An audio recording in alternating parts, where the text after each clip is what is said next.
Welcome to Classic Motion Stories, where we dive into the details of legendary films, unraveling iconic scenes and exploring hidden themes that keep classic cinema alive. If you're a fan of deep film analysis, you're in the right place. Make sure to subscribe and hit the notification bell so you don't miss any of our deep dives into film's most unforgettable moments. Today we're uncovering one of the most discussed scenes from There Will Be Blood, the intense final scene in the bowling alley. There are intriguing hints that this scene may be a distorted fantasy, an alcohol-fueled vision in Daniel Plainview's mind. Let's take a closer look at these clues and what they might reveal about Daniel's character.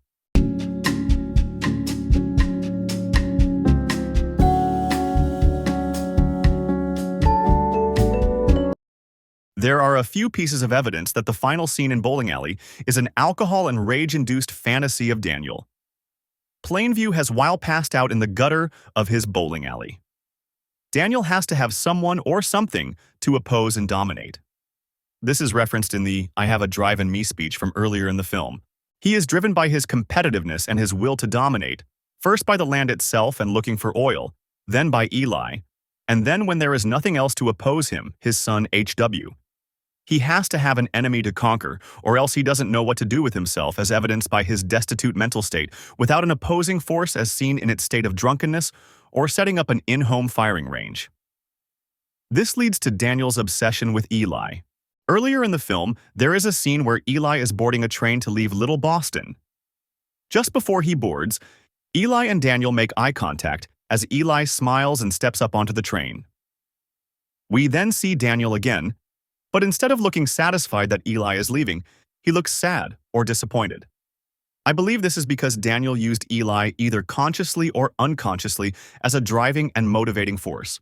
With Eli gone, there is no chance for Daniel to conquer him, and he is eaten up that Eli got the last laugh after making him come before his church and slapping him around. I think this eats at Daniel and that he thinks about revenge throughout his life up to the time where the final scene takes place. In the specific ending scene that I am referencing, there are subtle hints that made me think it was a dream. The first is that Eli looks exactly as he does when they see each other for the last time. This is because Daniel has no idea what Eli would look being 16 years older than the last time they saw each other. So when he fantasizes his revenge, we see Eli as the same age. The rest of the scene goes exactly as it would in a Daniel Plainview fantasy. Eli is weak and cowardly. He comes crawling to Daniel begging for money. He exposes Eli as a fraud and makes him cry. Daniel lands every punch he throws. Eli even tells Daniel that William Bandy, someone who stood in his way, is now dead. Something that would please Daniel. Eli can't escape through either door at the end of the bowling alley and falls over himself, almost cartoonishly trying to escape. Another sign is the butler's lack of reaction.